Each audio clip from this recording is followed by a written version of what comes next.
أعوذ بالله من الشيطان الرجيم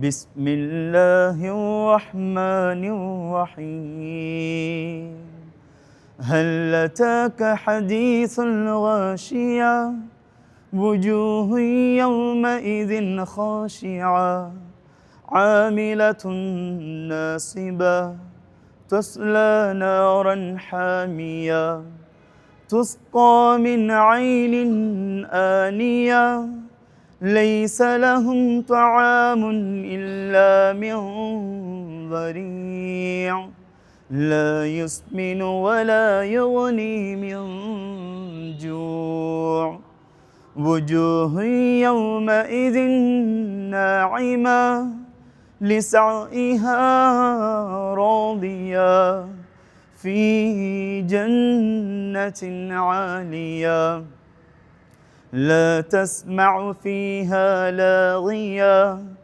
فيها عين جارية فيها سرر مرفوعة وأكواب موضوعة ونمارق مصفوفة وزرابي مبثوثة أفلا ينظرون إلى الإبل كيف خلقت وإلى السماء كيف رفعت وإلى الجبال كيف نصبت وإلى الأرض كيف سطحت فذكر إنما أنت مذكر لست عليهم بمسيطر إلا من تولى وكفر فيعذبه الله العذاب الأكبر إن إلينا إيابهم ثم إن علينا حسابهم.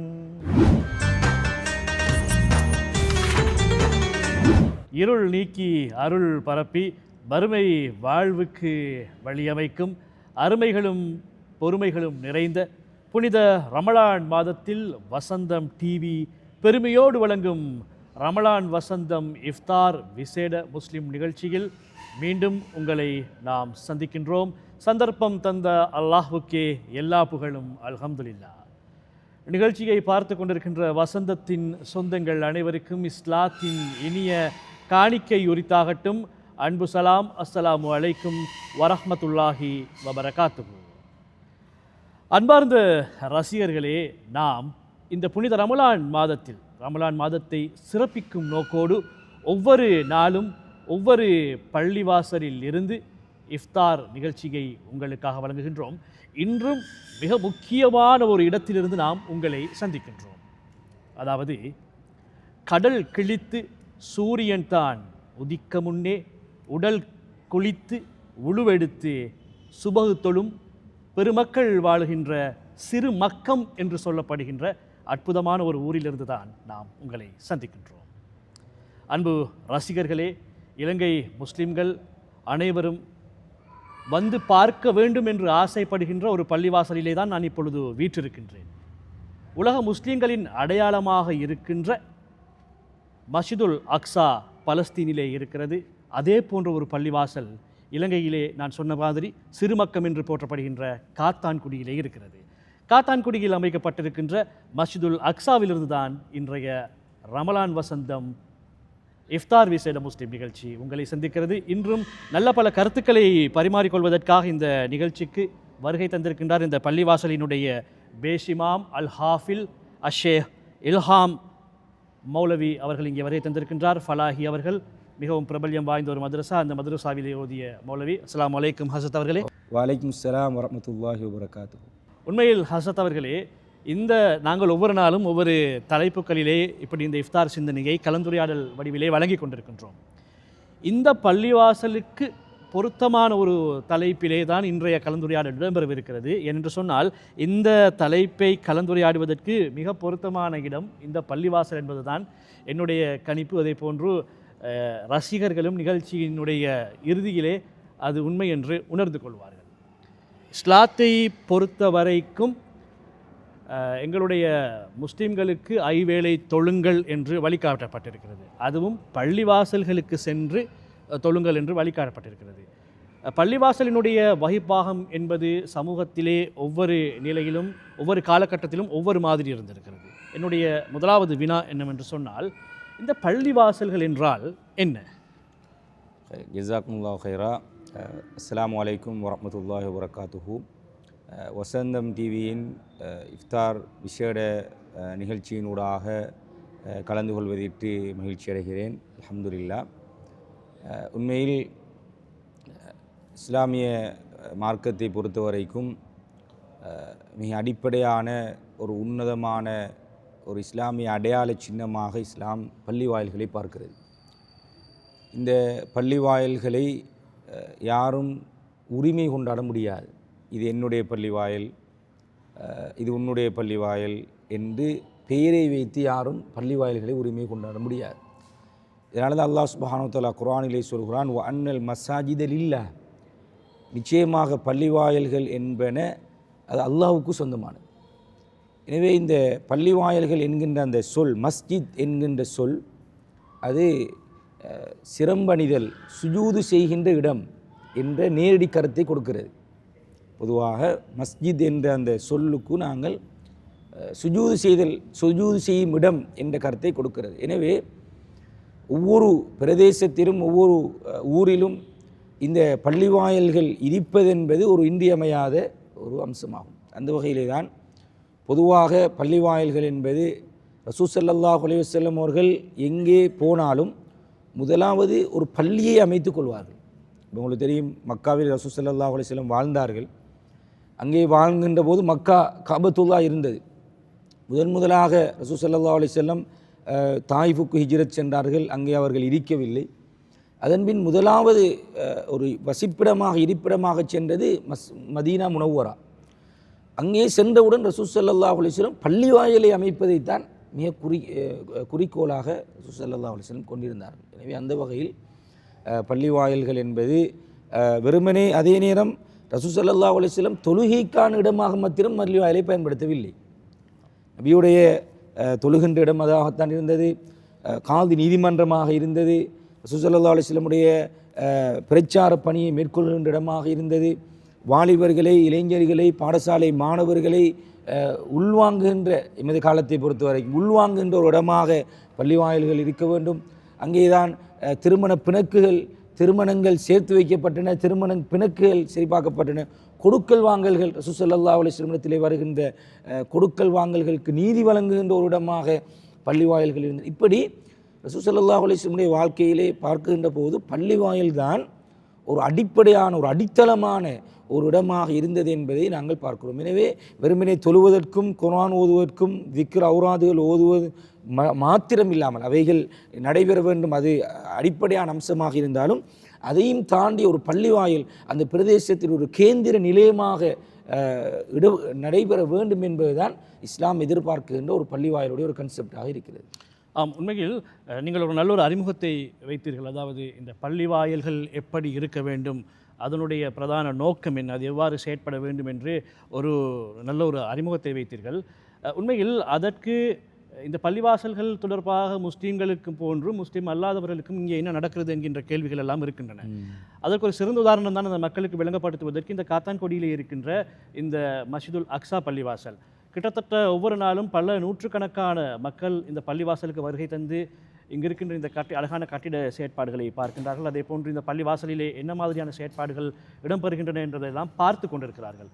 உண்மையில் அதிகளவான முஸ்லீம் அல்லாத சகோதரர்களும் வருகின்றார்கள்.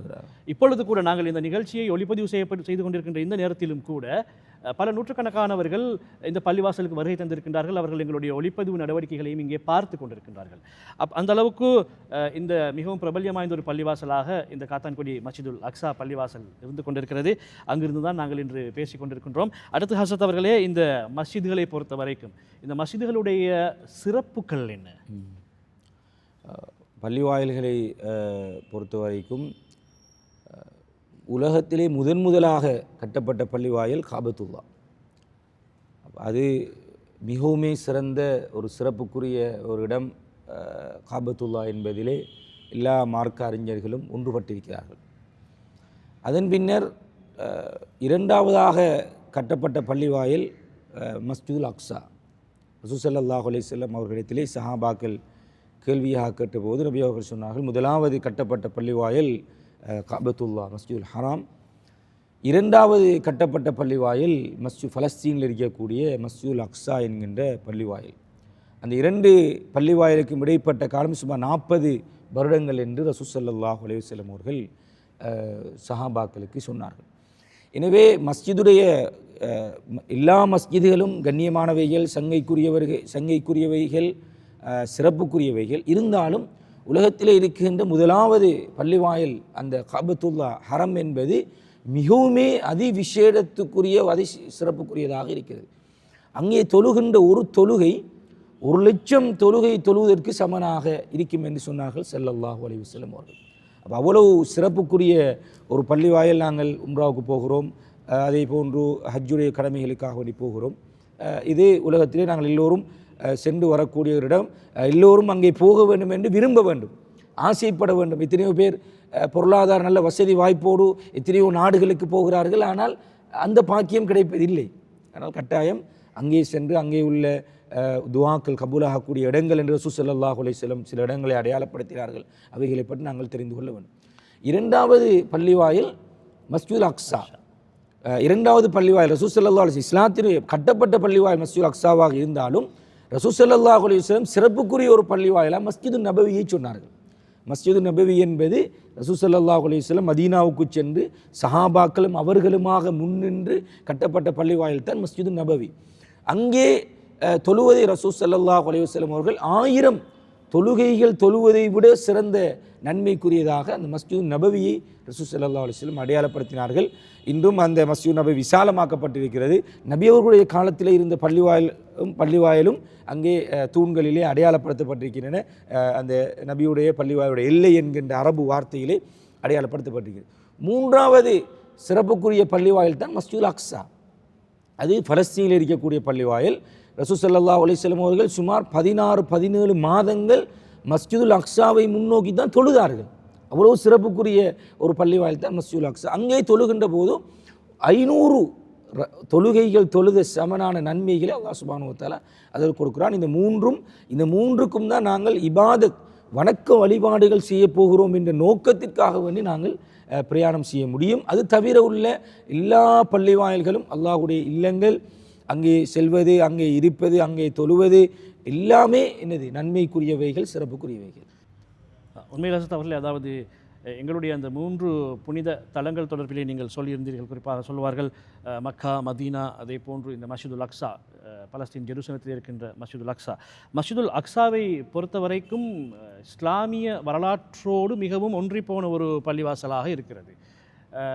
குறிப்பாக நபிகள் நாயகம் ஸல்லல்லாஹு அலைஹி வஸல்லம் அவர்கள் மிஹ்ராஜ் சென்ற இடம் கூட, அதனுடைய அந்த தலம் கூட மஸ்ஜிதுல் அக்ஸாவாக இருக்கிறது. நாங்கள் காத்தான்குடி மஸ்ஜிதுல் அக்ஸாவில் இருந்து கொண்டிருக்கின்றோம். உண்மையில் எங்களுக்கு நல்லதொரு சந்தர்ப்பம் பலஸ்தீனிலே இருக்கின்ற எங்களுடைய புனித தலமான மஸ்ஜிதுல் அக்ஸாவினுடைய மேலதிக ஏனைய சிறப்புகள் தொடர்பிலும் கொஞ்சம் ரசிகர்களுக்கு நீங்கள் ஞாபகப்படுத்தினால் அது சிறப்பாக இருக்கும். மஸ்ஜிதுல் பலஸ்தீனில் இருக்கின்ற மஸ்ஜிதுல் அக்ஸாவை பொறுத்த வரைக்கும் இப்போது ஒரு கேள்வி இருக்கிறது. இங்கே இருக்கின்ற பள்ளிவாயல் அங்கே இருக்கின்ற அதே மஸ்ஜிதுல் அக்ஸாவினுடைய தோற்றத்தில் கட்டப்பட்டிருக்கிறதா என்கின்ற ஒரு கேள்வி இருக்கிறது. கட்டாயம் சொல்லியாக வேண்டும். மஸ்ஜிதுல் அக்ஸா என்பது அது வெறுமனே ஒரு பள்ளிவாயலுக்கு சொல்கின்ற பேர் அல்ல, அது ஒரு வளாகத்தினுடைய ஒரு பெயர். அந்த மஸ்ஜிதுல் அக்ஸா என்பது ஒரு நீண்ட நெடிய பல ஏக்கர் கணக்கான கொள்ளளவை கொண்ட அந்த அளவினுடைய பேர் தான் மஸ்ஜிதுல் அக்ஸா. இந்த மஸ்ஜிதுல் அக்ஸாவினுடைய வளாகத்திற்குள்ளே நிறைய பள்ளிவாயல்கள் இருக்கின்றன. மஸ்ஜிதுல் கிபலி என்ற ஒரு பள்ளிவாயல் இருக்கிறது, குப்பத்து சஹரா டோம் ஆஃப் த ரொக் என்கின்ற ஒரு பள்ளிவாயல் இருக்கிறது, மஸ்ஜிதுல் நிசா என்கின்ற ஒரு பள்ளிவாயல் இருக்கிறது, மதரசாக்கள் இருக்கிறது, நீர் ஊற்றுக்கள் இருக்கிறது, 15க்கும் மேற்பட்ட கதவுகள் இருக்கின்றன. இப்படி நிறைய அம்சங்களை உள்ளடக்கிய இடம்தான் மஸ்ஜிதுல் அக்ஸா என்றக்கூடிய இடம். அங்கேதான் உலகத்தில் அனுப்பப்பட்ட பெரும்பான்மையான நபிமார்கள் தரிசித்த இடம் அந்த மஸ்ஜிதுல் அக்ஸா. பைத்துல் முகத்தஸ் என்றும் நாங்கள் அதுக்கு பேர் சொல்லப்படுகிறது. எனவே இந்த மஸ்ஜிதுல் அக்ஸா ஆதம் அலைஹிஸ்ஸலாம் அவர்கள் தான் முதலாக கட்டினார்கள். மஸ்ஜிதுல் அக்ஸாவை. அதனுடைய அடித்தளங்கள் இப்போது இருக்காது. அதன் பின்னர் வந்த நபிமார்களில் சுலைமான் அலைஹிஸ்ஸலாத்து வஸ்ஸலாம் அவர்கள் ஜின்களை வைத்து அந்த பள்ளி வாயிலை கட்டினார்கள் என்கின்ற வரலாற்றை நாங்கள் பார்க்கிறோம். அதனுடைய சில எச்ச சொச்சங்கள் இப்போதும் இருக்கிறது என்றும் சொல்கிறார்கள், அல்லது அவைகளும் அளிக்கப்பட்டிருக்கின்றன என்கின்ற கருத்துக்களும் சொல்லப்படுகின்றன. ஆனால் இப்போது இருக்கின்ற அந்த வளாகத்திற்கிலே மிக பிரதானமான 2 பள்ளி வாயில்கள் இருக்கிறது. ஒன்று மஸ்ஜிதுல் கிபலி என்று சொல்லக்கூடிய சுலைமான் அலைஹிஸ்ஸலாமுடைய வரலாற்றோடு தொடர்புபட்ட ஒரு பள்ளி வாயில் இருக்கிறது. அதன் பின்னே குப்பது சஹரா, டோம் ஆஃப் த ராக் என்கின்ற அமைப்பில் ஒரு பள்ளி வாயில் இருக்கிறது. அதுதான் நீங்கள் இப்போது சொன்ன ரசூல் ஸல்லல்லாஹு அலைஹி வஸல்லம் மிஅராஜுடைய பயணம் போகின்ற போது ஒரு மலையிலே இருந்து தான் அல்லாஹ் சுப்ஹானஹு வ தஆலா அப்படி உயர்த்தினான். அந்த மலையை சூழ ஒரு டோம் ஆஃப் த ராக் என்கின்ற அமைப்பிலே ஒரு பள்ளி வாயிலை கட்டியிருக்கிறார்கள். அந்த பள்ளி வாயிலுடைய தோற்றத்தில் தான் இந்த காத்தாங்குடியில் இருக்கின்ற இந்த பள்ளி வாயில் கட்டப்பட்டிருக்கிறது. இதுதான் இந்த வளைத்திருக்கின்ற இந்த வடிவமைப்பு. ஆனால் இதனுடைய மிம்பர் அமைப்பு, முன்னால் இருக்கின்ற இந்த மிம்பர், இதனுடைய அதாவது மெஹராப் என்று சொல்லுவோம். எல்லா பள்ளி வாயிலுக்கும் எந்த பக்கம் கிபிலாவை முன்னோக்கி தொழ வேண்டும் என்கின்ற அமைப்பில் இருக்கின்ற இந்த மெஹராபுடைய அமைப்பு, அந்த மஸ்ஜிதுல் கிபலி என்கின்ற அந்த பழமை வாய்ந்த அந்த பள்ளி வாயிலுடைய தோற்றத்தில் இந்த மிம்பர் அமைக்கப்பட்டிருக்கிறது. பள்ளி வாயில் டோம் ஆஃப் த ராக் என்கின்ற அமைப்பில். எனவே தான் எல்லாவற்றையும் சேர்த்து இப்போது மக்களால் இது மஸ்ஜிதுல் அக்ஸா என்று அழைக்கப்படுகிறதே தவிர இதிலே சில பிழையான தகவல்களும் வழங்கப்படுகின்றன. அவ்வாறு அல்ல. இதனை நாங்கள் இந்த பள்ளிவாயுடைய பேரும் புதிய காத்தாங்குடி பெரிய ஜும்மா பள்ளிவாயில், நியூ காத்தாங்குடி கிரேண்ட் ஜும்மா மஸ்ஜித். எனவே ரசூல் ஸல்லல்லாஹு அலைஹி வஸல்லம் கிப்லாவாக முன்னோக்கி தொழுத பள்ளிவாயில் இந்த மஸ்ஜிதுல் அக்ஸா என்பது. அங்கே தொழுவதற்கு நன்மை இருக்கிறது. எனவே எங்களுக்கு சந்தர்ப்பம் கிடைத்தால் கட்டாயம் நாங்கள் அந்த இடத்தை போக வேண்டும், பார்க்க வேண்டும், தொழ வேண்டும் என்ற வேண்டுகோளையும் நாங்கள் இந்த சந்தர்ப்பத்தில் விடுத்துக் கொள்கிறோம். உண்மையில் அதாவது நல்லொரு விடயத்துக்கு நீங்கள் வந்தீர்கள். இந்த மஸ்ஜிதுல் அக்ஸா என்று சொல்லப்படுகின்ற பொழுது நீங்கள் சொன்னதை போன்று அந்த ஒரு பள்ளிவாசலை தான் மக்கள் அடையாளப்படுத்தியிருக்கிறார்கள். இதுதான் பலஸ்தீனில் இருக்கின்ற மஸ்ஜிதுல் அக்ஸாவோ என்று அடையாளப்படுத்தியிருக்கிறார்கள். ஆனால் அது ஒரு வளாகத்திலே அமைந்திருக்கின்ற ஒரு மிகப்பெரிய கட்டமைப்பு. என்னுடைய அடுத்த வினா என்னவென்று சொன்னால், இப்போ நீங்கள் சொன்னீர்கள் அங்கு இருக்கின்ற அந்த மஸ்ஜிதுல் கிப்லி அந்த பள்ளிவாசலை போன்று இதை அமைத்திருக்கின்றோம், மிம்பரே அக்ஸாவில் இருக்கின்ற மிம்பரை போன்று அமைத்திருக்கின்றோம் என்று. நான் கேட்குற கேள்வி என்னவென்று சொன்னால், இந்த இஸ்லாமிய புனித தலங்கள் இருக்கின்றன, கஹபத்துல்லா அதே மாதிரி, மதீனா போன்ற பள்ளிவாசல்கள் அதே மாதிரி ஒத்த பள்ளிவாசல்களை, புனித தலங்களை வேறு இடங்களில் அமைக்கலாமா? ஏனென்று சொன்னால் ஒரு சர்ச்சை இருந்தது. இதற்கு முன்னர் இருந்த சில இஸ்லாமிய தலைவர்கள் கஹபத்துல்லாவை போன்ற ஒரு மஸ்ஜிதை அவர்களுடைய நாட்டிலே அமைத்து அங்கு தவாப் செய்ய முற்பட்ட சம்பவங்களை எல்லாம் நாங்கள் கேள்விப்பட்டிருக்கின்றோம். எதிர்காலத்திலே அதே மாதிரியான ஒரு முக்கியத்துவம் இப்படியான ஒரு இடத்துக்கும் கிடைத்து விடுமோ என்கின்ற ஒரு அச்சமும் இருக்கிறது. என்னுடைய கேள்வி என்னவென்று சொன்னால், புனித தலங்களை போன்று அதே மாதிரியான தோற்றமுடைய பள்ளிவாசல்களை வேறு இடங்களில் அமைப்பதன் மூலம் மார்க்கத்திற்கு நெகட்டிவான, பிரதிவிவகாரமான அல்லது மைனஸான விடயங்கள் ஏற்படாதா? பொதுவாக இந்த ஒரு உலக விடயங்களை எடுத்துக்கொண்டாலும் அதிலே 2 பக்கங்கள் இருக்கும். பாசிட்டிவும் இருக்கும், நெகட்டிவும் இருக்கும். ஆனால் பொதுவாக ஒரு காபத்துல்லா என்பது அது அதி உயர் அமல்களோடு இபாதத்துகளோடு தொடர்பட்டது. அங்கே போகுவதற்கான சில வழிமுறைகள் இருக்கின்றன. இப்படித்தான் போக வேண்டும், இஹ்ராம் கட்டி அணிய வேண்டும், இஹ்ராம் அணிந்து போக வேண்டும். அங்கே இருக்கின்ற ஹஜ்ருல் அஸ்வத் கல்லுக்கு ஒரு சிறப்பு இருக்கிறது, அங்கே இருக்கின்ற ஹிஜ்ர் இஸ்மாயிலுக்கு ஒரு சிறப்பு இருக்கிறது, அங்கே இருக்கின்ற மக்காம் இப்ராஹிமுக்கு ஒரு சிறப்பு இருக்கிறது, அங்கே இருக்கின்ற சஃபா மர்வாவுக்கு ஒரு சிறப்பு இருக்கிறது, அங்கே இருக்கின்ற துவாஃப் செய்கின்ற மத்தாஃப் என்கின்ற இடத்துக்கு இந்த இடங்களை இன்னும் ஒரு இடத்துக்கு நாங்கள் என்ன செய்ய ஷிஃப்ட் பண்ண முடியாது. அந்த இடங்களை போன்று இன்னொரு இடத்திலே அமைப்பதும் அது முஸ்லீம் சமூகத்துக்கு பொருத்தமான விடயம் அல்ல. அது அந்த காபத்துல்லா என்பது அதற்கு மட்டும் சொந்தமானது. அல்லாஹ் சுப்ஹானஹு வ தஆலா அது மிகப்பெரிய ஒரு இறை இல்லமாக அதனை வைத்திருக்கிறார். எனவே அது இஸ்லாமிய ஷரியத்திலும் அது ஒரு ஆகமானதாக இருக்க மாட்டார். அதே நேரம் கட்டடக்கலைகள் என்று வருகின்ற போது நாங்கள் இன்னும் ஒரு இடத்தில் இருக்கின்ற கட்டடக்கலையை பின்பற்றி ஒரு இடத்திலே அமைப்பது என்பது அது மார்க்கத்தின்படி அது ஒரு கூடாத ஒரு செயலாக பார்க்கப்பட மாட்டார். இப்போ மஸ்ஜிது நபவியை பொறுத்த வரைக்கும் மஸ்ஜிது நபவி நிறைய ஒரு பிரம்மாண்டமான ஒரு பள்ளிவாயில், உலகத்தில் இருக்கின்ற பள்ளிவாயில்களில் மிக பிரம்மாண்டமாக இன்னும் அதனுடைய புனர்நிர்மாணங்கள் செய்யப்பட்டு கொண்டு இருக்கின்றன. எனவே அந்த சில கட்டடக்கலைகளை இன்னும் ஒரு இடத்திலே பயன்படுத்துவது பிரச்சனை. அதே மாதிரி இந்த பள்ளிவாயிலும் நான் சொன்னது போன்று டோம் ஆஃப் த ராக், அது ஆதம் அலைஹிஸ்ஸலாம் அவர்களோடோ அல்லது சுலைமான் அலைஹிஸ்ஸலாம் அவர்களோடோ தொடர்புபட்ட கட்டடம் அல்லது. அது சுமார் ஹிஜ்ரி 56க்கு பிறகுதான் அந்த கட்டிடம் கட்டப்பட்டிருக்கிறது. அதாவது இப்போது இங்கே அமைக்கப்பட்டிருக்கின்ற கட்டடம் போன்ற அங்கே இருக்கின்ற கட்டடம் டோம் ஆஃப் த ராக் என்று சொல்லுவோம். அந்த கட்டடம் அங்கே கட்டப்பட்டிருப்பது ஹிஜ்ரி 56க்கு பிறகுதான். எனவே தான் அந்த தோற்றத்தில் அந்த வடிவமைப்பில் கட்டட கலையை பின்பற்றி இந்த இடத்திலே கட்டப்பட்டிருக்கிறது தவிர அங்கே போகின்ற தொழுகின்ற அங்கே போவதற்குரிய சிறப்புகள் அங்கே போய் தொழுவதற்குரிய சிறப்புகள் எல்லாம் இந்த பள்ளி வாயிலில் கிடைக்க மாட்டாது என்பதை நாங்கள் தெளிவாக சொல்லிக்கொள்வோம். நிச்சயமாக என்னென்று சொன்னால் இப்படியான கேள்விகள் கேட்கின்ற பொழுதுதான் சந்தேகங்கள் தீர்க்கப்படும். அதற்காகத்தான் அந்த கேள்வியை கேட்டிருந்தேன். அடுத்து நாங்கள் குறிப்பாக இன்னொரு விடயம், இந்த மஸ்ஜிதுல் அக்ஸாவினுடைய இமாம், ஜெருசலத்தில் இருக்கின்ற மஸ்ஜிதுல் அக்ஸாவுடைய இமாம் அவர்கள் இங்கே வருகை தந்திருந்தார். நான் நினைக்கிறேன் நீங்கள் அவரோடு உரையாடி இருப்பீர்கள் என்று சொல்லி இந்த சந்தர்ப்பத்திலே அவருடைய உணர்வுகள் எப்படி இருந்தது? அதாவது இலங்கை போன்ற ஒரு நாட்டிலே, குறிப்பாக சிங்கள மக்கள், பௌத்த மக்கள், அன்புக்குரிய பௌத்த மக்கள் பெரும்பான்மையாக வாழுகின்ற ஒரு நாட்டிலே இப்படி ஒரு முக்கியத்துவம் வழங்கப்பட்டிருக்கிறது, இஸ்லாமிய புனித சின்னம் ஒன்றிற்கு இப்படி ஒரு முக்கியத்துவம் வழங்கப்பட்டிருக்கின்றது என்கின்ற விடயங்கள் எல்லாம் அவர் கேள்வியுற்றிருப்பார். இங்கே வந்து பார்த்த பொழுது அவருடைய உணர்வுகளுடைய வெளிப்பாடுகள் எப்படி இருந்தது மொழிவர்களே? அவர் கடந்த நான் நினைக்கிறேன் 2023 டிசம்பர் 31ஆம் தேதி ஜும்மா ஹொத்துபாவுக்கு தான் சமூகம் அளித்திருந்தார். அவர் வந்து பார்த்தவுடன் அப்படியே ஒரு நிமிடம் அப்படியே நின்றார். வெளியில் இருக்கின்ற போது அப்படியே நின்று ஒரு ஆச்சரியமாக அவருக்கு இருந்தது.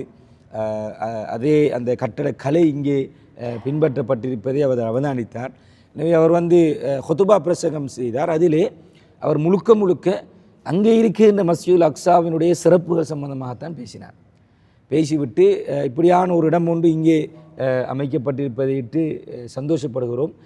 நீங்கள் இங்கே வருகின்ற அந்த உணர்வை நீங்கள் அங்கே வந்து பார்க்க வேண்டும் என்கின்ற அந்த உணர்வையும் நீங்கள் ஏற்படுத்தி கொள்ள வேண்டும் என்ற ஒரு கோரிக்கையையும் பொதுமக்களாகிய எல்லோருக்கும் விடுத்தார். அதன் பின்னர் அவர் சென்று மீண்டும் ஒரு அசர் நேரத்துக்கு திரும்ப வந்தார். நெருக்கடியான கூட்டமாக இருந்தது, அவர் பார்க்க முடியவில்லை. வந்து அவர் முழுமையாக இந்த கீழ்ப்பகுதி மேல்பகுதி இங்கே இருக்கின்ற ஒவ்வொரு கட்டட கலைகளும் பின்பற்றிருக்கின்ற அமைப்புகள் தொடர்பாக மிக விரிவாக பார்த்து ரசித்து விட்டு சென்றார். அவருடைய கோரிக்கையாக எல்லோரும் அந்த இடத்துக்கு வர வேண்டும், அங்கே உள்ள அந்த நன்மையை பெற்றுக்கொள்ள வேண்டும் என்கின்ற கோரிக்கையை விடுத்து விட்டு சென்றார். உண்மையில் ஹஸ்ரத் அவர்களே, அடுத்து இன்னும் ஒரு விடயம் இருக்கிறது. நாங்கள் குறிப்பாக இஸ்லாத்தை பொறுத்த வரைக்கும் முஸ்லீம்களுக்கு ஒவ்வொரு செயற்பாடுகளை செய்கின்ற பொழுதிலும் அதற்கான ஒழுக்க விழுமிய வரையறைகளை இஸ்லாம் மிக சிறப்பாக எங்களுக்கு சொல்லி தந்திருக்கிறது. நபிகள் நாயகம் ஸல்லல்லாஹு அலைஹி வஸல்லம் அவர்கள் அதை பிரயோக ரீதியாக செய்து காட்டியிருக்கிறார்கள். நான் கேட்கின்றேன், புனித தலங்களை தவிர பொதுவாக கிராமத்திலே இருக்கின்ற ஒரு கஷ்டப்பிரதேசத்தில் இருக்கின்ற குக்கிராமத்தில் இருக்கின்ற ஒரு சிறிய பள்ளிக்கு செல்கின்ற பொழுதிலும் சரி, அதே போன்று ஏனைய பெரிய பெரிய பள்ளிகளுக்கு செல்கின்ற போதிலும் சரி, மஸ்ஜிதுகளுக்கு என்று சில ஒழுக்கங்கள் இருக்கின்றன. இப்படியான ஒழுக்கங்களை பின்பற்ற வேண்டும்.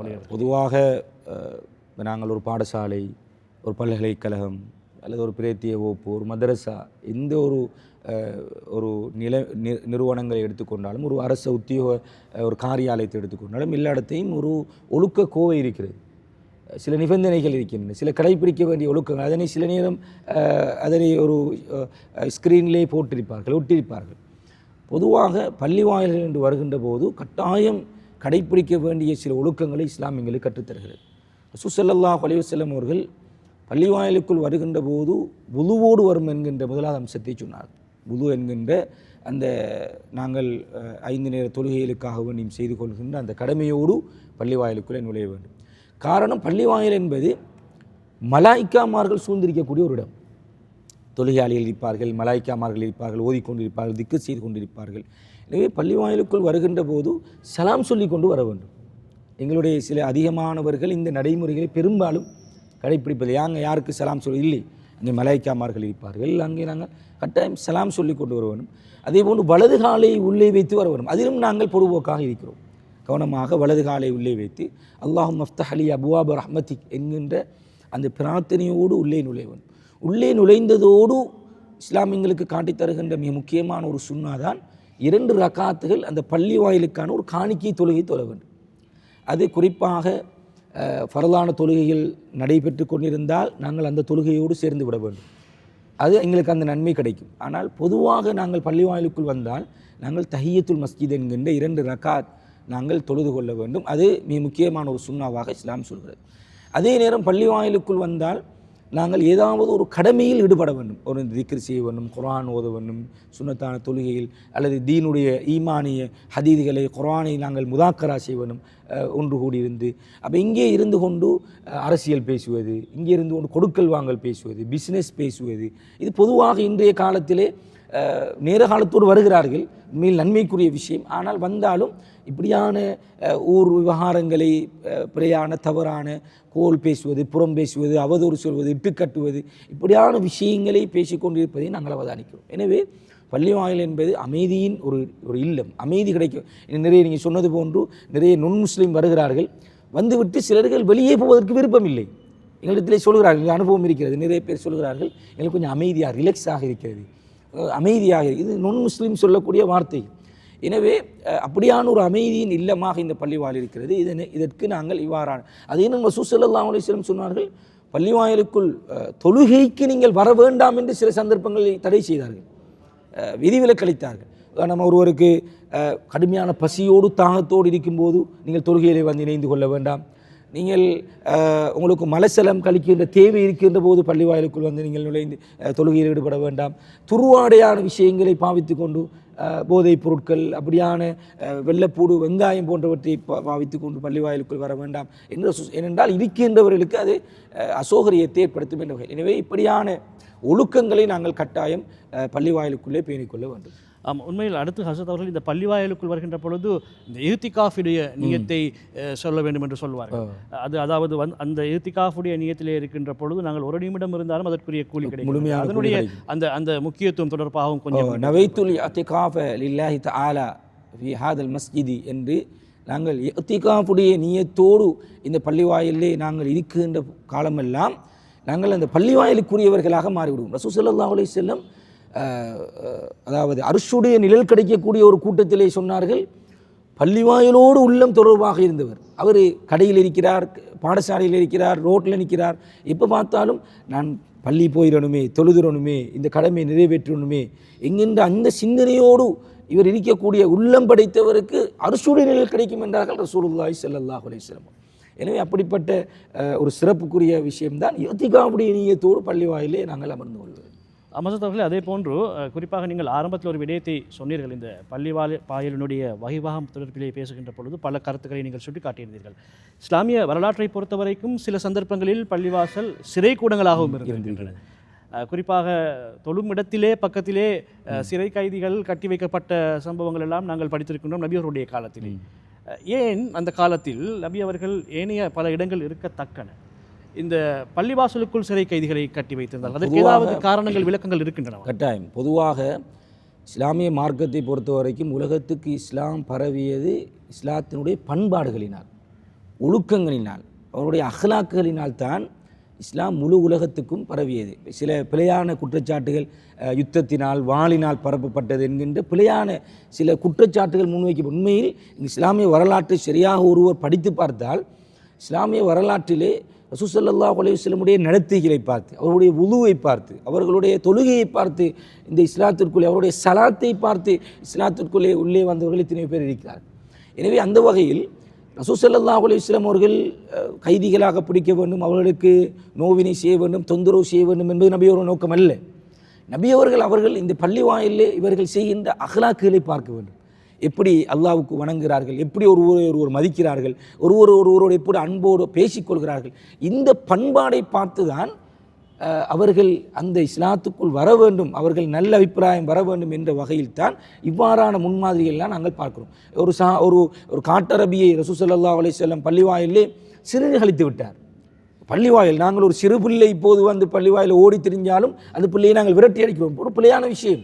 பள்ளிவாயில் என்பது பிள்ளைகளுக்கு அனுமதி அளிக்க வேண்டும், ஒழுக்கங்களை பேண வேண்டும், இருந்தாலும் அதுக்கான வாய்ப்புகளை கொடுக்க வேண்டும்.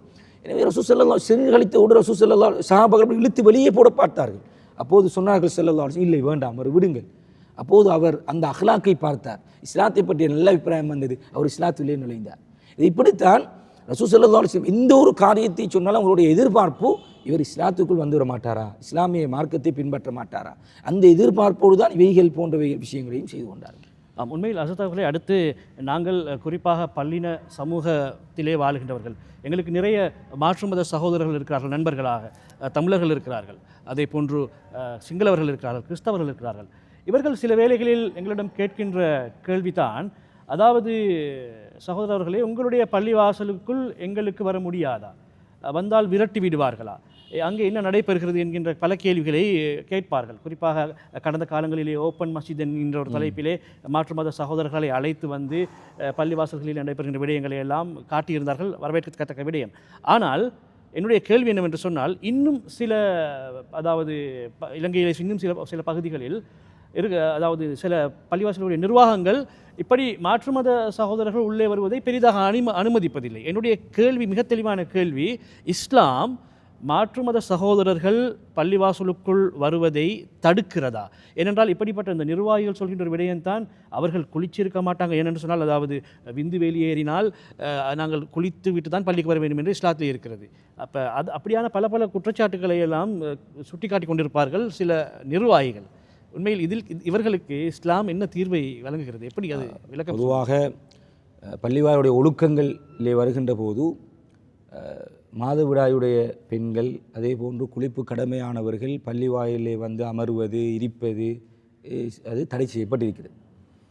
ஆனால் முஸ்லீம் அல்லாதவர்கள், இவர்களுடைய சட்டத்தை பொறுத்த வரைக்கும் ரசூல் ஸல்லல்லாஹு அலைஹி வஸல்லம் காலத்திலே அந்த கூட்டத்துடைய கோமுகளுடைய தலைவர்கள் வருவார்கள்.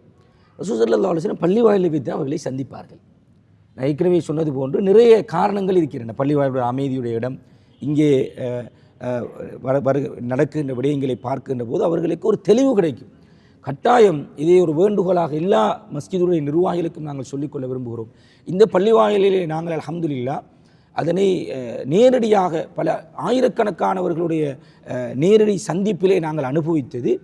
அவர்கள் உண்மையில் பெரும் எதிர்பார்ப்போடு இருக்கிறார்கள், நிறைய சந்தேகங்களோடு இருக்கிறார்கள், நிறைய குற்றச்சாட்டுகளோடு இருக்கிறார்கள். இந்த பள்ளிவாயிலே நாங்கள் ஓதுகின்ற இந்த மிம்பரிலே ஓதுகின்ற ஹுத்பா ஓதுகின்ற இந்த அசா, இதை பற்றிய பிழையான அபிப்பிராயத்தோடு இருக்கிறார்கள். பள்ளிவாயிலே வந்து எங்களுக்கு ஒரு சகோதரி கேட்டார், உங்களோட பள்ளிவாயிலே எங்கே தூக்கு கயிறு இருக்கிறது என்று, தூக்கிலே போடுவதற்கு இங்கே கயிறு இருக்கிறது என்று கேட்டார். இப்படி நான் அதை பற்றிய தனியாக பல மணித்தியாலங்கள் பேச முடியும். அவர்களுடைய கேள்விகள், அவருடைய சந்தேகங்கள். எனவே எமது நாடு பள்ளின நாடு, ஆனால் நல்ல ஒரு ஒற்றுமையாக சந்தோஷமாக வாழுகின்ற நாடு.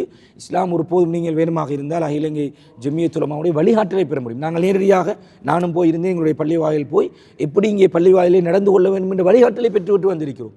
எந்த தடையும் இல்லாமல். இந்த அளவுக்கு என்றால் அவர்களுடைய பெருநாட்களை, அதாவது முஸ்லீம் அல்லாத சகோதர சகோதரிகள் அவருடைய பெருநாட்களை கொண்டாடுவதற்கு எங்களுடைய பள்ளிவாயிலுக்கு வருகிறார்கள். இப்போது அப்படியான ஒரு நடைமுறை நாங்கள் ஏற்படுத்தியிருக்கிறோம். முஸ்லீம் வெளிநாட்டைச் சேர்ந்தவர்கள் வருகிறார்கள், எல்லா மதத்தை பின்பற்றுகளும் வருகிறார்கள். எனவே இது வேண்டுகோளாக எல்லா பள்ளிவாயில் நிர்வாகிகளும், உங்களுக்கு சந்தேகங்கள் இருந்தால் உடைய அகில இலங்கை ஜமியத்துல் உலமா இருக்கிறது, உலமாக்கள் உங்களுடைய பிராந்திய கிளைகள் இருக்கும், அவருடைய வழிகாட்டலை பின்பற்றி ஒரு வாரத்திற்கு ஒரு நாளையாவது நாங்கள் துறந்து கொடுக்கின்ற அதுக்கான முறைகளை பேணி அதுக்கான தொழுபுகின்றவர்களுக்கு மஹல்லாவாசிகளுக்கு இடையூறு இல்லாத வகையிலே நாங்கள் கட்டாயம் அதனை அமைத்து கொள்ள வேண்டும். இஸ்லாம் எந்த தடையும் செய்யவில்லை. அதனுடைய சிறப்புகள் தொடர்பாக நான் தனியான ஒரு காணொலியை பேச முடியும் என்பதை சொல்லிக்கொள்ள விரும்புகிறேன். ஏனென்றால் நான் அந்த கேள்வியை கேட்டேன். காத்தான்குடியை பொறுத்த வரைக்கும் 100க்கு 100% முஸ்லீம்களை கொண்ட ஒரு இடம். இந்த பள்ளிவாசலுடைய மஹல்லாவாக இருந்தாலும் சுற்று வட்டாரத்தில் இருக்கின்ற அனைவரும் முஸ்லீம்கள். அப்படிப்பட்ட ஒரு ஊரிலே வெளியே இருந்து வருகின்ற மாற்று மத சகோதரர்களுக்கு இந்த பள்ளியை திறந்து காட்டுகிறார்கள். ஆனால் தமிழர்களும் சிங்களவர்களும் கிறிஸ்தவர்களும் முஸ்லீம்களும் கலந்து வாழுகின்ற சில ஊர்களிலே பக்கத்து வீட்டிலே இருப்பவர் மாற்று மத சகோதரராக இருக்கலாம், ஆனால் அவர் பக்கத்திலே இருக்கின்ற பள்ளிவாசலுக்குள் வந்திருக்க மாட்டார். இது எந்த அளவுக்கு ஒரு துரதிர்ஷ்டவசமான ஒரு நிலை. உண்மையில் இதற்கு நாங்கள் வகை சொல்ல வேண்டுமா இல்லையா அசத் அவர்கள்? நிச்சயமாக நாங்கள் பள்ளிவாயல் நிர்வகிக்கக்கூடியவர்கள் அதனை திட்டமிடல் செய்ய வேண்டும், பறந்து விரிந்து நாங்கள் சிந்திக்க வேண்டும். இந்த நாட்டிலே நாங்கள் எல்லோரும் சந்தோஷமாக வாழ வேண்டும், ஒற்றுமையாக வாழ வேண்டும் என்று நாங்கள் சொல்கிறோம். ஆனால் நிறைய, நான் சொன்னது போன்று நிறைய கேள்விகளோடு சந்தேகங்களோடு அதிருப்தி இல்லாத நிலையில் நிறைய முஸ்லீம் அல்லாத எங்களோடு பேசுகிறார்கள், கதைக்கிறார்கள். நாங்கள் கூடவே இருக்கிறோம். ஆனால் எங்களுடைய இஸ்லாத்தினுடைய அழகை, அதனுடைய நட்பண்புகளை, அதனுடைய அடையாள சின்னங்களை நாங்கள் அவர்களுக்கு இன்னும் நேரடியாக காட்டவில்லை. எனவே இங்கே பள்ளி வாயிலுக்கு நாங்கள் வருகின்றவர்களுக்கு உது செய்கின்றேன். நாங்கள் உது செய்கிறோம். ஜனாசா கடமைகள் முன்னே சந்தூக்கி இருக்கிறது, எங்களுடைய ஜனாசா கடமைகள். நாங்கள் ஜனாசா எரிக்கின்ற போது இந்த நாட்டு முஸ்லீம் அல்லாத சகோதரர்கள் எல்லோரும் குரல் கொடுத்திருப்பார்கள். எப்போது என்றால் எங்களுடைய உணர்வை நாங்கள் அவர்களுக்கு சொல்லியிருந்தால், நாங்கள் அவர்களுக்கு சொல்லவில்லை. எனவே அதை தொடர்பாக நாங்கள் பேசுகிறோம். அவர்களை பள்ளி வாயிலே கேட்கிறோம், இங்கே இருக்கின்றவைகளை பாருங்கள், மிம்பர் என்றால் என்ன, மிஹராப் என்றால் என்ன, ஏன் வரிசையாக நாங்கள் நின்று தொழுகிறோம், இங்கே எல்லோரும் சமனானவர்கள், இங்கே யாரும் ஜனாதிபதி வந்தாலும் அவரும் எங்கே வருகிறாரோ அங்கே தான் சஃபிலே நிற்க வேண்டும், முதல் சஃபிலே போய் தொழ முடியாது. இப்படி இஸ்லாத்தில் இருக்கின்ற பண்பாடுகளை, ஒழுக்கங்களை, அகலாக்குகளை இந்த பள்ளி வாயில்களில் நடைபெறும் நடைமுறைகள் எல்லாம் நாங்கள் தெளிவுபடுத்துகிறோம். கட்டாயம் நீங்கள் சொன்னது போன்று மிக முக்கியமான ஒரு அம்சம், மிக அந்யோன்யமாக வாழுகின்ற இடங்களில் கூட இதற்கான அனுமதிகள் வழங்கப்படுவதில்லை. நீங்கள் உரிய வழிகாட்டலை பின்பற்றி சிறிய பள்ளி வாயிலாக இருந்தாலும் அவர்களை அழைத்து, அவர்களை உபசரித்து, அவர்களுக்கான அன்பளிப்புகளை கொடுத்து, அவர்களுக்கான குடிப்பதற்கு, சாப்பிடுவதற்கு உணவுகளை கொடுத்து நீங்கள் அவர்களை பள்ளி வாயிலுக்குள் அறிமுகப்படுத்துங்கள் என்கின்ற ஒரு வேண்டுகோளையும் நாங்கள் இந்த பள்ளி வாயில் சார்பாக வைக்க விரும்புகிறோம். உண்மையில் நீங்கள் நல்ல ஒரு விடயத்தை சொன்னீர்கள். பள்ளி வாயிலை பொறுத்த வரைக்கும் அதாவது எல்லோரும் சமம், அரசன் பின்னும், அதாவது சொல்வார்கள், ஆண்டி முன்னும் அரசன் பின்னும் தொழுதிடும் காட்சி, ஆண்டவன் முன் அனைவரும் சமம் என்பதன் சாட்சி. இதை நாங்கள் பிரயோக ரீதியாக பள்ளிவாசல்களில் வந்தால் பார்க்க முடியும். இந்த சமூக ஒற்றுமை தொடர்பில் நீங்கள் சொன்னீர்கள். நாங்கள் வசந்தம் டிவியிலே வழங்கி கொண்டிருக்கின்ற இந்த ரமலான் வசந்தம் இஃப்தார் நிகழ்ச்சிக்கு கூட எங்களுடைய நிறுவனத்தில் வேலை செய்கின்ற மாற்று மத சகோதரர்கள் முழுமையான 100% பங்களிப்பை வழங்குகிறார்கள். எங்களோடு இங்கே வருகை தந்து சகோதரர் தக்ஷலான் தயாரிப்பு பணிகளிலே அற்புதமாக ஈடுபட்டு கொண்டிருக்கின்றார். அவர் அதாவது நாங்கள் போதும் என்று சொன்னாலும் இல்லை அவர் திருப்தி அடைய மாட்டார், இன்னும் நல்லா செய்ய வேண்டும், அப்படி செய்வோம், எப்படி செய்வோம் என்று சொல்லி அவர் அதை செய்து கொண்டிருக்கின்றார். எங்களுடைய நிகழ்ச்சியை பார்த்து கொண்டிருக்கின்றவர்களுக்கு அதனுடைய தரம் எங்களுடைய ரசிகர்களுக்கு தெரியும். உண்மையில் அது அவருடைய அந்த உணர்வினுடைய வெளிப்பாடு. இப்படி நிறைய பேர் இருக்கிறார்கள். உண்மையில் அவரை நாங்கள் பல முக்கியமான விடயங்களை பேசிக் கொண்டிருக்கிறோம். ரமலான் காலம் எம்மை வந்தடைந்திருக்கிறது. ரமலான் மாதத்திலே குறிப்பாக பள்ளிவாசல்கள் அதிகளவான தராவி தொழுகை, குர்ஆன் ஓதுதல் போன்ற பல ஆன்மீக ரீதியிலான நன்மைகளை செய்கின்ற இடமாக முழுமையாக மாறிவிடும். இந்த பள்ளிவாசலை பொறுத்த வரைக்கும் இந்த ஆன்மீக ரீதியிலான நன்மைகளை தவிர்த்து வேறு என்ன மாதிரியான செயற்பாடுகளை இந்த விசேடமாக நோன்பு காலத்தை முன்னிட்டு நீங்கள் முன்னெடுத்து வருகிறீர்கள்?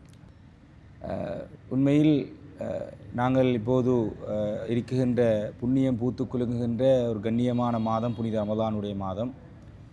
இந்த ரமதானுடைய மாதத்தில் நாங்கள் வலிமையான பள்ளி வாயில்கள் நடைபெறுகின்ற இந்த தராவி தொழுகை, ஏனைய கடமைகளுக்கு அப்பால் நாங்கள் எல்லா தரப்பினர்களையும் பள்ளி வாயிலோடு இணைக்குகின்ற பல்வேறு செயற்திட்டங்களை நாங்கள் செய்து வருகிறோம். அதிலே குறிப்பாக முஸ்லீம்கள் என்று வருகின்ற போது அவர்களிலே சிறுவர்கள் இருக்கிறார்கள், பாடசாலை மாணவர்கள் இருக்கிறார்கள், பெண்கள் இருக்கிறார்கள், வயது வந்தவர்கள் இருக்கிறார்கள்.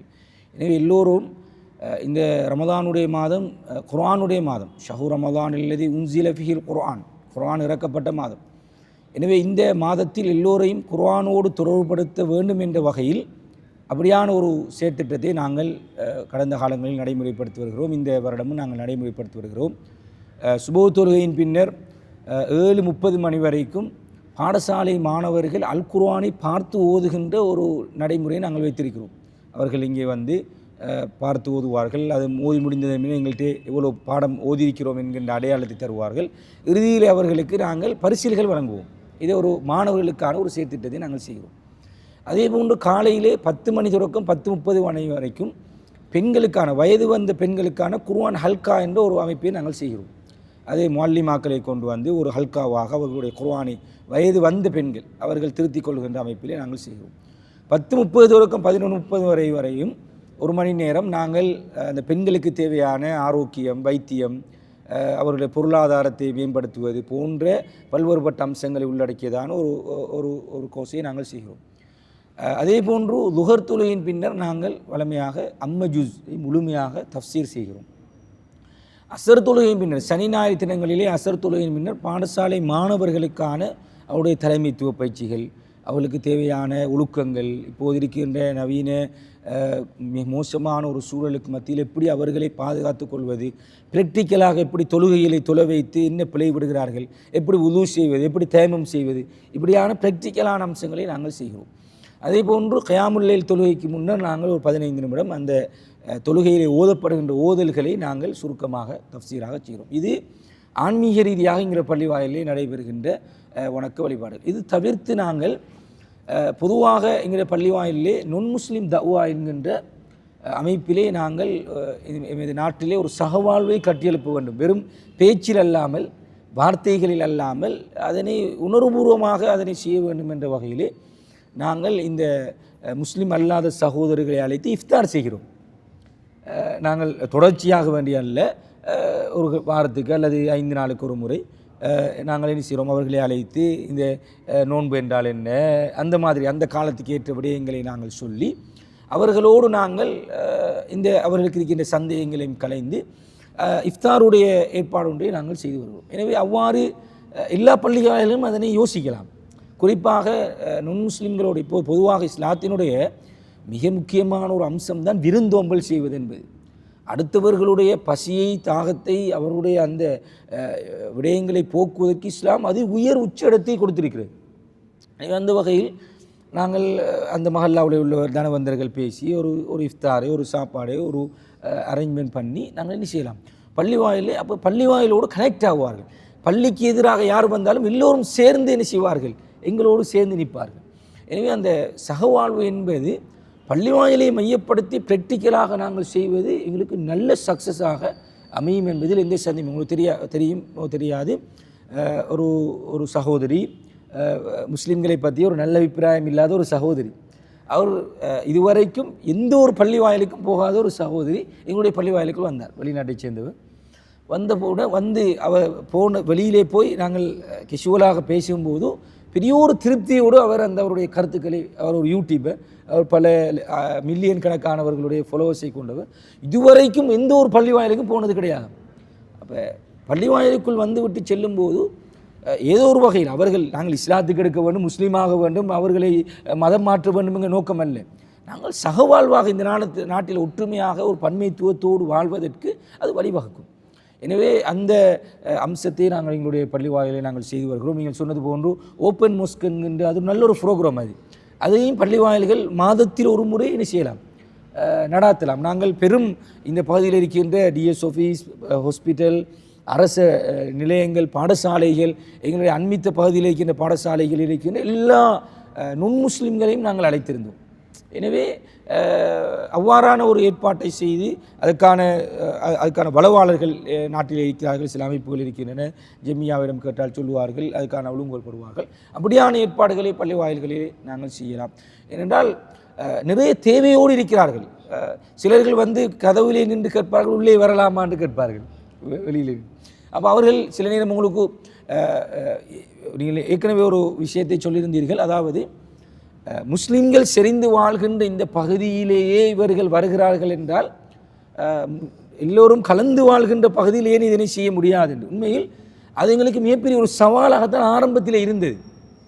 பொதுவாக சகிப்புத்தன்மை என்கின்ற ஒன்று இருக்கிறது. ஒரு மதத்தை, ஒரு மார்க்கத்தை பின்பற்றக்கூடிய ஒருவர் செய்வதை நாங்கள் சகித்து கொள்ள வேண்டும். அதான் சகிப்புத்தன்மை. அவர் பொட்டு வைக்கிறார், அவருடைய ஆடை, அவருடைய ட்ரெஸ் கோட், அந்த மதத்தை பின்பற்றுபவரை நாங்கள் சகித்து கொள்ள வேண்டும். அது எங்களுடைய இஸ்லாம் சொல்லித்தந்த விஷயம். அப்போ ஆரம்ப காலகட்டங்கள், இந்த பள்ளிவாயுடைய ஆரம்ப காலகட்டங்களிலே எங்களுக்கு சில எதிர்ப்புகள் வந்தது. இவர்கள் வருகின்ற போது ரோட்டிலே வந்தவர்கள் நிப்பாட்டி இவர்கள் ஏன் வர வேண்டும் என்று சத்தம் விட்டு சென்ற வரலாறெல்லாம் இருக்கிறது. ஆனால் இப்போது அல்ஹம்துலில்லாஹ் ஊர் முழுக்க எல்லா ஊர் மக்களும் அதனுடைய பெனிஃபிட்டை அறிந்து கொண்டார்கள். அவர்களுடைய நெருக்கமான நண்பர்கள் கதைக்கின்ற போது இப்போ யாரெல்லாம் கதைத்தோ அவர்கள் கூட்டி வருகிறார்கள். எனவே அப்படியான ஒரு செயற்திட்டத்தை எமது நாட்டிலே கட்டாயம் நாங்கள் இதனை அனுபவ ரீதியாக அதனை உணர்வுபூர்வமாக உணர்ந்தோம் என்ற வகையிலே எங்களுடைய பள்ளிவாயில் சார்பாக, நிர்வாகம் சார்பாக உங்களுக்கு அதனை ஒரு வேண்டுகோளாக விடுக்க விரும்புகிறோம். உண்மையில் மௌலவி நல்ல பல கருத்துக்களை நீங்கள் சொல்லியிருந்தீர்கள். சில பள்ளிவாசல்களுக்கு பாரிய அளவிலே இந்த இஃப்தார் போன்ற ஏற்பாடுகளை செய்து அந்நிய சகோதரர்களை அழைத்து அதற்கான வசதிகள் இல்லாமல் இருக்கலாம். ஆனால் நாங்கள் அந்த நேரத்திலே மக்களுக்காக கொடுக்கின்ற இந்த கஞ்சிகளை கொஞ்சம் கூடுதலாக செய்து மாற்று மத சகோதரர்களுக்கு அனுப்பி வைக்கலாம். அவர்கள் வரிசைகளை இருந்து எடுத்து செல்ல வேண்டும் என்று நாங்கள் யோசிக்கக்கூடாது. அவர்களுக்கு நாங்கள் கொண்டு சென்று கொடுப்பதன் மூலம் கூட அந்த இடத்திலிருந்து கூட நாங்கள் அதாவது சகவாழ்வை ஆரம்பிக்கலாம். உண்மையில் வசந்தம் டிவியின் ரசிகர்களை இந்த அளவோடு நாம் இஃப்தார் கலந்துரையாடல் நிகழ்ச்சியை நிறைவு செய்கின்றோம். இன்றைய நிகழ்ச்சி சிறு பக்கம் என்று போற்றப்படுகின்ற காத்தான்குடியிலே அமைந்திருக்கின்ற புதிய காத்தான்குடி பெரிய ஜும்மா பள்ளி வாசலில் இருந்து உங்களை சந்தித்தது. இதை எல்லோரும் மஸ்ஜிதுல் அக்ஸா என்று அடையாளத்திற்காக அழைத்து கொண்டிருக்கின்றார்கள். அந்த பள்ளிவாசலினுடைய பேஷ் இமாம் அல் ஹாஃபில் ஷேக் இல்ஹாம் ஃபலாஹி அசத் அவர்கள் நல்ல பல கருத்துக்களை என்னோடு இணைந்து பகிர்ந்திருந்தார். அவருக்கு நாங்கள் எங்களுடைய நன்றிகளை தெரிவித்துக் கொள்கின்றோம். அதே போன்ற நிகழ்ச்சி ஒருங்கிணைப்பு செய்து தந்த எங்களுடைய வசந்தம் டிவியினுடைய இந்த பகுதியினுடைய செய்தியாளர் சகோதரர் சஜி அவர்களையும் நன்றியோடு ஞாபகப்படுத்தி நாங்கள் விடைபெறுகின்றோம்.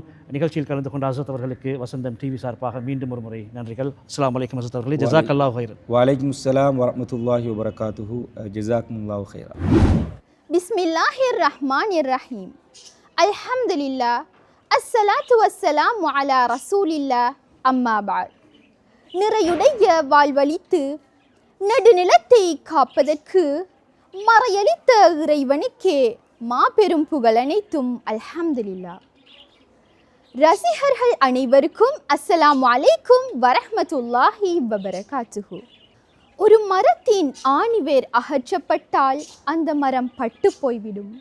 அது அடுப்பெரிக்கும் காய்ந்த விறகாக மாறிவிடும். அதுபோல ஒரு முஸ்லிமிடம் நல்ல பண்புகள் அகற்றப்பட்டால் அவனிடம் அதன் விளைவுகளும் பட்டு போய்விடும். அவன் இஸ்லாமிய நெறியில் வாழ வேண்டும் என எந்தவித முயற்சிகளும் எடுக்க மாட்டான். ஆம், அந்த வகையில் இன்று நான் உங்களுடன் உரையாட எடுத்துக்கொண்ட தலைப்பு என்னவென்றால் ரமலானில் பண்பு மாற்றம் என்பதாகும். நோன்பு ஒரு கேடயம் என நபி ஸல்லல்லாஹு அலைஹி வஸல்லம் அவர்கள் கூறினார்கள். அது மனிதனை பாவங்களிலிருந்து பாதுகாக்கும் கவசமாக காணப்படுகின்றது. இன்று நாம் ரமலான் என்கின்ற ஒரு புனிதமான மாதத்தில் இருக்கின்றோம். ஆகவே நம்மை நாமே ஆன்மீக ரீதியாக மேலும் சீர்படுத்திக் கொள்வதற்கு ஒரு சிறந்த வாய்ப்பாக காணப்படுகின்றது. ஆகையால் ரமலான் மாதம் என்பது ஒரு பண்பு மாற்றத்திற்கான மாதமாகும். இதில் நம்மை நாமே மேலும் பண்படுத்திக் கொள்ள முடியும். ஆம், பண்பு மாற்றம் என்றால் தான் என்ன? பண்பு மாற்றம் எனப்படுவது எம்மிடம் காணப்படும் தீய பண்புகளை களைந்து நல்ல பண்புகளின் பால் நடை போடுவதும் இருக்கின்ற பண்புகளை மேலும் மேம்படுத்திக் கொள்வதும் ஆகும். இதுவே நோன்பின் நோக்கங்களில் ஒன்றாகவும் அடையாளப்படுத்த முடியும். அல்லாஹ்வின் அருளால் ரமலான் மாதம் என்பது ஒரு மனிதனை சீர்படுத்தும் காலமாகும். அதில் நாம் அதிகமாக தொழுகிறோம், அதிகமாக குர்ஆன் ஓதுகிறோம், கெட்ட செயல்களை விட்டு விலக முயற்சிக்கிறோம், நல்ல செயல்களில் ஈடுபடுகிறோம். இது ஒரு பண்பு மாற்றத்திற்கான பயிற்சியாக காணப்படுகின்றது. ஆம், இப்போது நாம் எம்மிடம் காணப்படும் தீய பண்புகளை எவ்வாறு களைவது, நல்ல பண்புகளின் பால் எவ்வாறு நடை போடுவது என்பதை நோக்கலாம். முதலாவதாக பொறுமையை எடுத்துக்கொண்டால், பொறுமையானது ஒரு மனிதனிடம் காணப்பட வேண்டிய ஒரு முக்கிய பண்பாக காணப்படுகின்றது.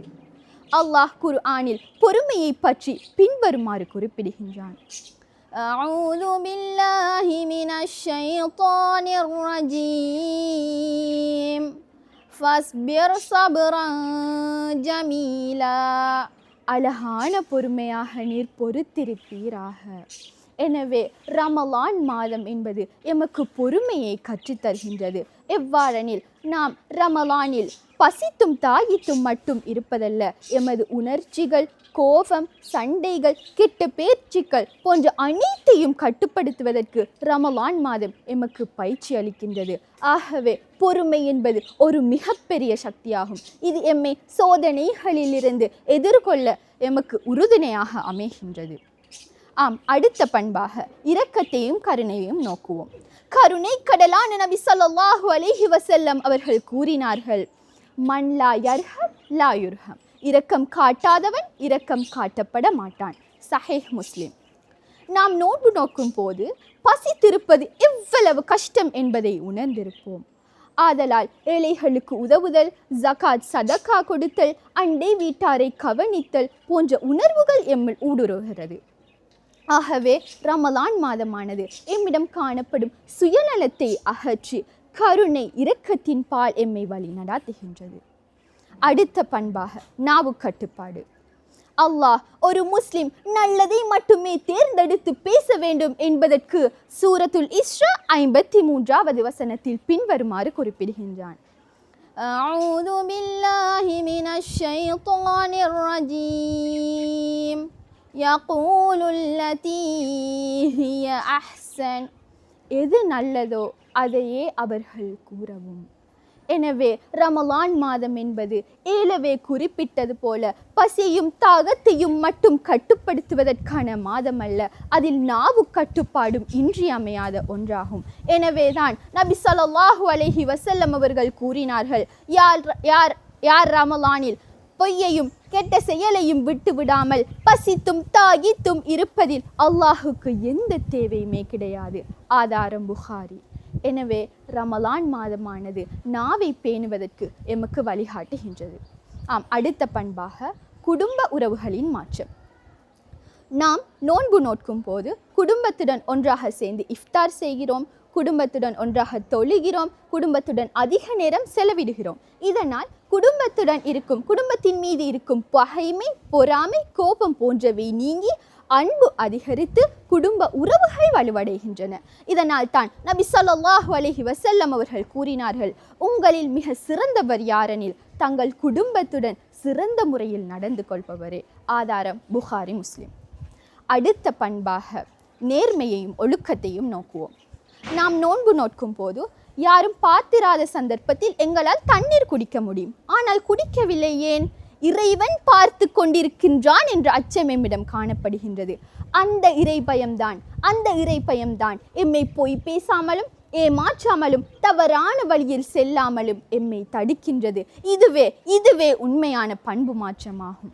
மேலும் ரமலான் மாதத்தில் எம்மால் மற்றவர்களுக்கு ஏதேனும் கஷ்டம் நேர்ந்துள்ளதா என்பதை சற்று சுய பரிசோதனை செய்து கொள்வது சிறந்ததாகும்.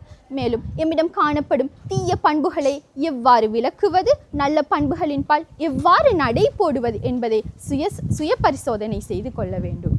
இதனால் தான் உமர் ரலியல்லாஹு அன்ஹு அவர்கள் கூறினார்கள், நீங்கள் விசாரிக்கப்படுவதற்கு முன்பே உங்களை நீங்கள் விசாரித்து கொள்ளுங்கள், உங்கள் அமல்கள் நிறுத்து பார்க்கப்படுவதற்கு முன்பே அதனை நீங்கள் நிறுத்து கொள்ளுங்கள் என்றார்கள். ஆக ரமலான் மாதம் என்பது ஒரு புதிய தொடக்கத்திற்கான வாய்ப்பு. இதில் முக்கியமான விடயம் என்னவென்றால், ரமலானில் மட்டும் எமது பண்புகளை மாற்றிக்கொண்டு அதற்கு பின்வரும் காலங்களில் பழைய நிலைக்கு திரும்பி விடுவதில் எந்த ஒரு பயனும் இல்லை. ரமலான் மாதம் என்பது ஒரு பயிற்சி முகாம் போல, அதில் நாம் கற்கின்ற விடயங்கள் வாழ்நாள் முழுவதும் தொடர வேண்டும். ஆகவேதான் ரமலானின் உண்மையான பயனை கண்டு கொள்ளலாம். எனவே நாங்கள் ரமலானியர்களாக இல்லாமல் ரப்பானியர்களாக வாழ வேண்டும். அன்பின் நேயர்களே, ரமலான் மாதமானது எமக்கு பொறுமையை கற்றுத்தருகின்றது, கருணையை கற்றுத்தருகின்றது, ஒழுக்கத்தை உருவாக்குகின்றது, எம்மை ஒரு சிறந்த மனிதனாக உருவாக்குகின்றது. ஆகவே இந்த ரமலானில் நாம் எம்மை சீர் செய்து கொண்டு நல்ல பழக்கங்களை வளர்த்து இனி வரும் காலங்களிலும் பண்பு மாற்றத்தை எம்மில் உருவாக்குவோம் என உறுதி கொள்வோம். அல்லாஹ் எம் அனைவரையும் உண்மையான பண்பு மாற்றம் உள்ள அடியானாக மாற்றுவானாக என கூறி எனது உரைக்கு முத்தாய்ப்பு வைக்கின்றேன். வ ஆகிர தவ்வானா அனில் ஹம்துலில்லாஹி ரப்பில் ஆலமீன். அஸ்ஸலாமு அலைக்கும் வரஹ்மத்துல்லாஹி வபரகாத்துஹு. السلام عليكم ورحمة الله وبركاته. الحمد لله رب العالمين، الصلاة والسلام على أشرف الأنبياء والمرسلين نبينا محمد صلى الله عليه وسلم. أما بعد، فأعوذ بالله من الشيطان الرجيم. بسم الله الرحمن الرحيم. إنا أنزلناه في ليلة القدر. கண்ணியமான சகோதரர்களே, நேர்களே, தாய்மார்களே, சகோதரிகளே, புண்ணியங்கள் பூத்து குலுங்கும் ரமலானுடைய மாதத்தை அல்லாஹு தஆலா எமது வாழ்நாளில் மீண்டும் ஒரு முறை சந்தர்ப்பமாக தந்திருக்கிறான். அல்ஹம்துலில்லாஹ், அல்லாஹுக்கே எல்லா புகழும்.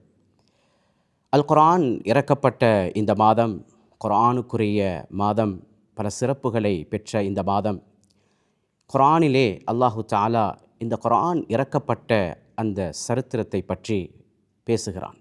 அந்த அடிப்படையில் குர்ஆனிலே 97வது அத்தியாயமான சூரத்துல் கத்ரை பற்றி, அதில் சொல்லப்பட்ட சில விடயங்களை பற்றி இன்றைய இந்த நிகழ்ச்சியில் நாம் பார்ப்போம்.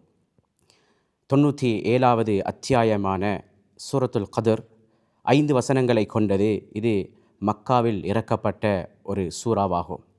குர்ஆனிலே அல்லாஹ் சொல்லும் பொழுது, இன்னா அன்ஸல்நாஹு ஃபீ லைலத்தில் கத்ர், சிறப்பு பொருந்திய இந்த குர்ஆனை சிறப்பான இரவிலே நாம் இறக்கி வைத்தோம் என்று அல்லாஹு தஆலா குர்ஆனிலே பேசி கொண்டிருக்கிறான். கண்ணியமானவர்களே, குர்ஆன் சிறப்புக்குரிய மாதம் இந்த லைலத்துல் கத்ருடைய இரவு இறக்கப்பட்டது. எனவே இந்த லைலத்துல் கத்ர் இறக்கப்பட்ட இந்த குர்ஆனை பற்றி அல்லாஹ் பேசும் பொழுது இந்த இரவுக்கு இருக்கும் சிறப்பம்சங்கள், அதே போன்று இந்த குர்ஆன் இறக்கப்பட்டதனுடைய ஆரம்பத்தை பற்றி இந்த சூறாவிலே அல்லாஹ் பேசி கொண்டிருக்கிறான். குர்ஆன் இறக்கப்பட்டது என்றால் அல்லாஹு தஆலா முழுமையான ஒட்டுமொத்த குர்ஆனையும் லவ்ஹுல் மஹ்ஃபூதிலிருந்து முதலாவது வானத்துக்கு இறக்கி வைத்தான். அந்த இரவிலே, லைலத்துல் கத்ர் என்று சொல்லப்படக்கூடிய சிறப்பு பொருந்திய இந்த இரவிலே ஒட்டுமொத்த குர்ஆனும் இறக்கி வைக்கப்பட்டது லவ்ஹுல் மஹ்ஃபூதிலிருந்து முதலாவது வானத்துக்கு. 23 வருடங்கள் சந்தர்ப்பத்துக்கு ஏற்ப, நிலைமைகளுக்கு ஏற்ப அல்லாஹு தஆலா வானவர் தலைவர் ஜிப்ரீல் அலைஹிஸ்ஸலாம் அவர்களின் மூலம் விண்ணின் தலைவர் முஹம்மது ஸல்லல்லாஹு அலைஹி வஸல்லம் அவர்களுக்கு இறக்கி வைத்தான், கட்டம் கட்டமாக நிலைமைகளுக்கு ஏற்ப.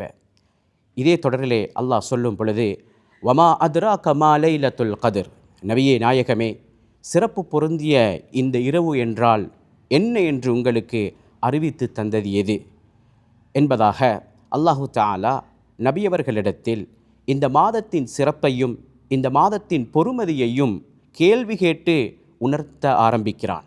இப்படி கேட்ட அல்லாஹு தஆலா 3 கட்டங்களாக இந்த மாதத்தினுடைய சிறப்பம்சத்தை பற்றி அடுத்தடுத்த வசனங்களிலே சொல்கிறான்.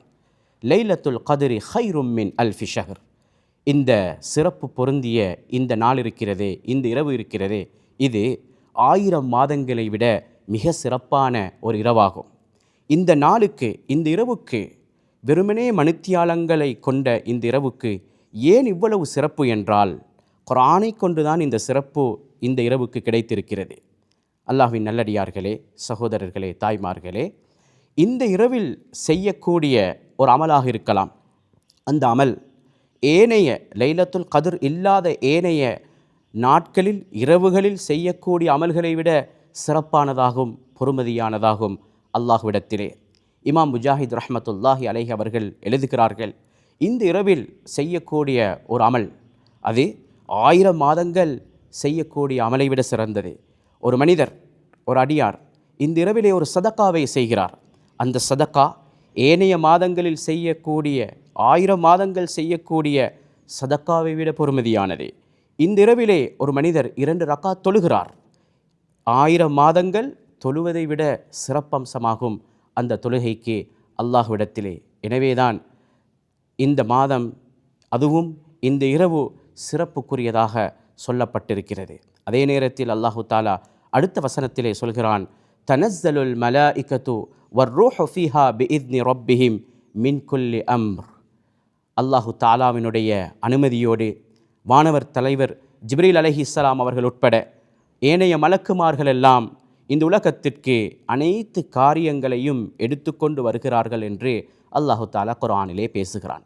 அப்படியென்றால் தஃப்சீருடைய உலமாக்கள் எழுதுகிறார்கள், இந்த வருடத்திலிருந்து அடுத்த வருடம் வரைக்கும் என்னவெல்லாம் நடக்கப் போகிறது, இந்த உலகத்தினுடைய ஒட்டுமொத்த அந்த நிலைமைகளையும் இந்த மலக்குமார்கள் எடுத்துக்கொண்டு இந்த உலகத்துக்கு அந்த இரவுலதான் வந்து இறங்குகிறார்கள் என்பதாக தஃப்சீருடைய உலமாக்கள் எழுதியிருக்கிறார்கள். அது மட்டுமல்ல, வரக்கூடிய மலக்குமார்கள் வந்தவர்கள் சலாமுன் ஹிய ஹத்தா மத்லஇல் ஃபஜ்ர் என்பதாக அல்லாஹ் இந்த சூறாவை முடிக்கிறான். இந்த வசனத்தில் சொல்வது என்னவென்றால், இந்த இரவில், அதாவது மஹ்ரிபுடைய அந்த தொடக்கம் முதல் ஹத்தா மத்லஇல் ஃபஜ்ர், சுபஹுடைய அந்த அதிகாலை உதயமாகும் வரைக்கும் இந்த இரவனுடைய சிறப்பம்சம் இருந்து கொண்டே இருக்கிறது. வரக்கூடிய மலக்குமார்கள் அந்த மகரிபுடைய ஆரம்பத்திலிருந்து சுபகுடைய உதயம் வரைக்கும் இந்த உலகத்தில் இருக்கிறார்கள். அவர்களுடைய ரஹ்மத்தும் அவர்களுடைய அந்த செழிப்பும் இந்த அடியார்களுக்கு கொடுக்கப்படுகிறது. அது மட்டுமல்ல, இந்த ஒவ்வொரு மலக்குமார்களும் உலகத்தில் இருக்கும் முஃமினான அடியார்களுக்கு சலாம் சொல்கிறார்கள், இவர்களுக்காக துஆ செய்கிறார்கள், இவர்களுக்காக அல்லாஹ்விடத்தில் பாவ மன்னிப்பு தேடுவதாக தஃப்சீரிலே எழுதப்பட்டிருக்கிறது. எனவே கண்ணியமானவர்களே, குர்ஆன் இறக்கப்பட்ட இந்த மாதம், குர்ஆனுக்குரிய இந்த மாதம், ஹதரத் ரசூலுல்லாஹி ஸல்லல்லாஹு அலைஹி வஸல்லம் அவர்கள் கூட இந்த ரமலானில் குர்ஆனை கொண்டு அலங்கரித்தார்கள், குர்ஆனை கொண்டு ரமலானை கண்ணியப்படுத்தினார்கள். ஹதரத் ரசூலுல்லாஹி ஸல்லல்லாஹு அலைஹி வஸல்லம் அவர்களும் வானவர் தலைவர் ஜிப்ரீல் அலைஹிஸ்ஸலாம் அவர்களும் ரமலானுடைய இரவு காலங்களில் சேர்ந்து செய்த அமல்தான் குர்ஆனுடைய அமல். சில நாட்களில் ஜிப்ரீல் அலைஹிஸ்ஸலாம் குர்ஆனை ஓதி காட்ட ஸல்லல்லாஹு அலைஹி வஸல்லம் அவர்கள் குர்ஆனை கேட்டுக்கொண்டிருப்பார்கள். ஸல்லல்லாஹு அலைஹி வஸல்லம் அவர்கள் குர்ஆனை ஓதி காட்ட ஜிப்ரீல் அலைஹிஸ்ஸலாம் அவர்கள் குர்ஆனை கேட்டுக்கொண்டிருப்பார்கள். ஈருலக தலைவர்களும் சேர்ந்து இந்த உம்மத்துக்கு, இந்த உலகத்துக்கு காட்டிய ஒரு முன்மாதிரியான அழகான ஒரு அமல்தான் குர்ஆனுடைய அமல் என்பது. எனவே கண்ணியமானவர்களே, அல்லாஹ்வின் நல்லடியார்களே, நாமும் இந்த ரமலானில் குர்ஆனை அதிகமாக ஓத வேண்டும். குர்ஆனை கொண்டு இந்த ரமலானை அலங்கரிக்க வேண்டும், கண்ணியப்படுத்த வேண்டும். முன்னால் வாழ்ந்த இமாம்களுடைய வரலாற்றை எடுத்து பார்த்தால், இமாம் ஷாஃபி ரஹ்மத்துல்லாஹி அலைஹி அவர்கள் கூட ரமலானிலே ஒரு நாளைக்கு 2 குர்ஆன்களை ஓதி முடிப்பார்கள். ரமலான் முடியும் பொழுது 60 குர்ஆன்களை தமாம் செய்து விடுவார்கள், ஓதி முடித்து விடுவார்கள். இவ்வளவு சிறப்பம்சங்கள் இருக்கும் இந்த மாதத்திலே, இவ்வளவு சிறப்பம்சங்கள் பொருந்திய அந்த லைலத்துல் கத்ர் இருக்கும் இந்த மாதத்திலே நாம் குர்ஆனோடு இணைய வேண்டும், குர்ஆனுக்கு முக்கியத்துவம் கொடுக்க வேண்டும். எனவே குர்ஆனை கொண்டு இந்த ரமலானை நாம் கண்ணியப்படுத்துவோம், அழகுபடுத்துவோம். அதே போன்று இந்த மாதத்தில் கடைசி 10 ஒற்றைப்படை நாட்களில் அந்த சிறப்பு மிகு இரவை, லைலத்துல் கத்ருடைய இரவை ஸல்லல்லாஹு அலைஹி வஸல்லம் அவர்கள் தேடிக்கொள்ள சொன்னார்கள்.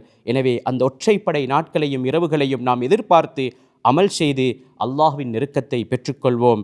எனவே வல்லவன் அல்லாஹ் இந்த ரமலானுடைய முழுமையான பாக்கியத்தை பெற்று நாளை மறுமையில் ரையாண்டு சொல்லக்கூடிய அந்த வாசலால் சுவனம் போகக்கூடிய சந்தர்ப்பத்தையும் பாக்கியத்தையும் நம் அனைவருக்கும் தந்தருள்வானாக.